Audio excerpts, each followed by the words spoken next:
এতিয়া সাজু হৈ উঠিছে শিমলুগুৰিৰ ঐতিহাসিক জেউতি ছবিগৃহ প্ৰায় সম্পূৰ্ণ হৈ উঠিছে শিমলুগুৰিৰ জেউতি ছবিগৃহৰ পৰিৱেশ। এতিয়া চাওক একে নতুনত্ব পাইছে, অতি সুন্দৰ হৈ পৰিছে আৰু ইমান এটা ধুনীয়া লাগিছে। আগৰ যিটো জেউতি ছবিগৃহ আছিলে ছবিগৃহৰ পুনৰুজ্জীৱিত হৈছে আৰু অতি সুন্দৰকৈ সজাই পৰাই তুলিছে আৰু প্ৰায় 2-3 দিনৰ ভিতৰতে মুকলি হোৱাৰ পথত অগ্ৰসৰ হৈছে। মই ভিতৰখিনি দেখুৱাম আপোনালোকক।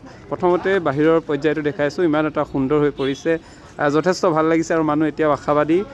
শিমলুগুৰিৰ জেউতি ছবিগৃহত চিনেমা চোৱাৰ আশাৰে এতিয়া ৰৈ আছে আৰু মই ভিতৰখিনি আপোনালোকক দেখুৱাম। ইতিমধ্যে কাম লাগি আছে, সকলো ফালে প্ৰায় সম্পূৰ্ণ হৈছে, প্ৰস্তুতি সম্পূৰ্ণ হৈছে আৰু বিগত যি ক'ভিডৰ সময়, সেই সময়ৰ পৰা যিহেতু বন্ধ হৈ পৰিছিলে, যথেষ্ট প্ৰত্যাহ্বান আহিছিলে আৰু তাৰ পাছত এতিয়া আকৌ যিহেতু হাৰ্থব জুবিন গাৰ্গে কৈছিলে যে মই জীৱিত অৱস্থাত প্ৰতিবোৰ ছবিগৃহই জীৱিত কৰি থৈ যাম, প্ৰতিটো ছবিগৃহই চলিব লাগিব আৰু তাৰ পাছতে তেখেতৰ অবৰ্তমানত কিন্তু তেখেতৰ চিনেমাখনৰ বাবে সকলোবোৰ ছবিগৃহ প্ৰায় জীৱিত হৈ পৰিছে। মই বৰ্তমান সময়ত দেখাইছোঁ এয়া শিমলুগুৰিৰ জেউতি ছবিগৃহ, প্ৰায় প্ৰস্তুতি সম্পূৰ্ণ হৈ উঠিছে। এয়া পাৰ্কিং, ভাইদা এইটো পাৰ্কিং হ'ব, এইটো পাৰ্কিঙৰ ব্যৱস্থা কৰিছে। এতিয়া শিল পেলাই দিয়া হৈছে, এইটো তালৈকে পাৰ্কিং হ'ব। ভিতৰলৈকে চাইকেলো আছিলে, এতিয়া গাড়ী ইয়াত পাৰ্কিং হ'ব।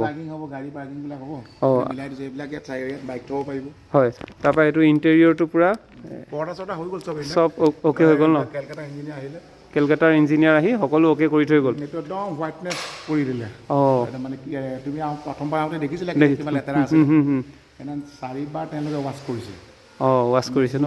ৱাছ কৰিছে, প্লাষ্টিক হেৰিহে পূৰা ক্লিন হৈ গ'ল এতিয়া আৰু ওপৰৰ এইবোৰ সকলো একদম মজা চব হৈ গ'ল, চব আজৰি হৈ গ'ল। এতিয়া চাফ চিকুণ কৰি আছে আৰু কিমান দিন আশা কৰিব পাৰি ভাইদা? কেতিয়া ভাবিছিলোঁ যে যোৱাকালিয়ে কৰি দিম, জুবিন দাৰ বাৰ্থডে হেৰিটোত আমি মিলাইছিলোঁতো, সেইকাৰণে মই প্ৰথমতে অলপ ভয় এটা লাগি আছিলে। তথাপিতো আমাৰ এতিয়া মানে কি যিটো UFO মেচিন, সেইটো অলৰেডি বম্বেৰ পৰা আপোনাৰ ডেছপাছ কৰি দিলে। কিন্তু বম্বেৰ পৰা আহি এতিয়া গুৱাহাটী আজি পাবহি বুলি কৈছে। গুৱাহাটী পালে তেওঁলোকে UFO গোটেই টিমটো এই মেচিনৰ সৈতে আহিছে, তেওঁলোকে আহি ফিটিং কৰিব, ডিছ লগাব লাগিবতো। সেইকাৰণে আমি ভাবি লৈছোঁ শুকুৰবাৰলৈকে পাৰিম বুলি আশা এটা কৰিছোঁ আৰু। শুকুৰবাৰলৈকে? হয়, ঠিক আছে। ধৰি লওক বাকীটো আমাৰ লাইচেঞ্চ এইবিলাক চব এভৰিথিং চব ক্লিয়াৰ কৰি দিলে DC ছাৰে চব হৈ গ'ল, আমাৰ ডকুমেণ্টছৰ একো নাই, হৈ গ'ল। এতিয়া খালি শুকুৰবাৰলৈ মানলৈকে আশা কৰিছোঁ। আমি আশা কৰিছোঁ আৰু এইটোৱে চিন্তা কৰিছোঁ, নহ'লেতো এই মেচিনটোৰ কাৰণে অলপ প্ৰব্লেম হ'ল আমাৰ। মেচিনটোৰ কাৰণে ৰ'ব লগা হৈছে। পঠিয়াইছিলেতো। হয়, তেওঁলোকৰ UFO মানুহ আহি পেলাই অলৰেডি চব চাই থৈ গৈছে ন? সিহঁতি মানে তেহেঁতৰ ইঞ্জিনিয়াৰ আহিলে, তেওঁলোকে চব মানে ভেৰিফিকেশ্যন কৰি থৈ গ'ল আৰু।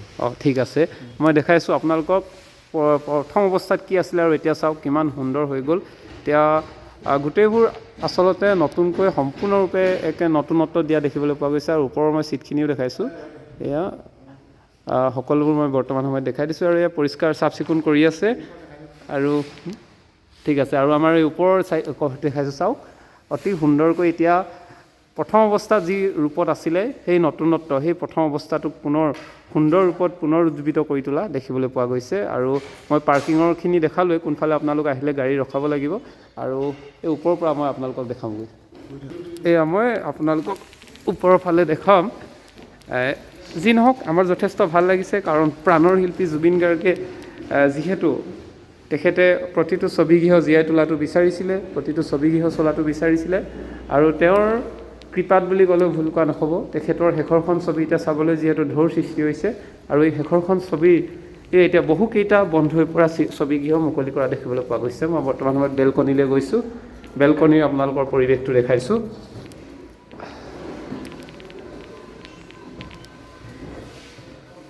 এয়া বৰ্তমান সময়ত বেলকনিৰ পৰিৱেশ, আপোনালোক ইয়াৰ পৰাও পৰ্যবেক্ষণ কৰিব পাৰিব। এই চিটসমূহৰ পৰা আপোনালোকে চাব পাৰিব। বেলকনিৰ পৰা চোৱাৰ যি মাদকতা, সেই মাদকতা আপোনালোকে ইয়াৰ পৰা লাভ কৰিব। আৰু এয়াই শিমলুগুৰিৰ ঐতিহাসিক জেউতি ছবিগৃহ, অতি সুন্দৰ হৈ পৰিছে। আৰু শুকুৰবাৰে তেওঁলোকে যিহেতু এটা মেচিনটো আহি নোপোৱাৰ বাবে তেওঁলোকে 18 তাৰিখে কাইলৈ অৰ্থাৎ প্ৰাণৰ শিল্পী জুবিন গাৰ্গৰ জন্মদিনটোতে তেওঁলোকে মুকলি কৰাৰ কথা আছিল, যদিও মেচিনটো আহি নোপোৱাৰ বাবে কণ্টেক্ট পলম হৈছে। তথাপি তেওঁলোকে শুকুৰবাৰলৈ আশা কৰিছে আৰু আমি আশা কৰিছোঁ আপোনালোক সকলো আহি আপোনালোকে যাতে ইয়াত চিনেমাখন চাইহি আৰু এইটো বিশেষ কেবিন জেউতি ছবিগৃহৰ এই কেবিনটোৰ বিশেষ ইতিহাস আছে আৰু যিহেতু ল'ৰালি কালতেই বহু লোকে ইয়াত আহি তেওঁলোকে ছবি চাইছিলে আৰু সকলোৰে স্মৃতি জড়িত হৈ থকা এটা ছবিগৃহ আৰু সেয়ে সকলো আশাৰে ৰৈ আছে ছবিগৃহটো মুকলি হওক আৰু সকলোৱে চোৱাৰ আশাৰে ৰৈ থকা পৰিলক্ষিত হৈছে।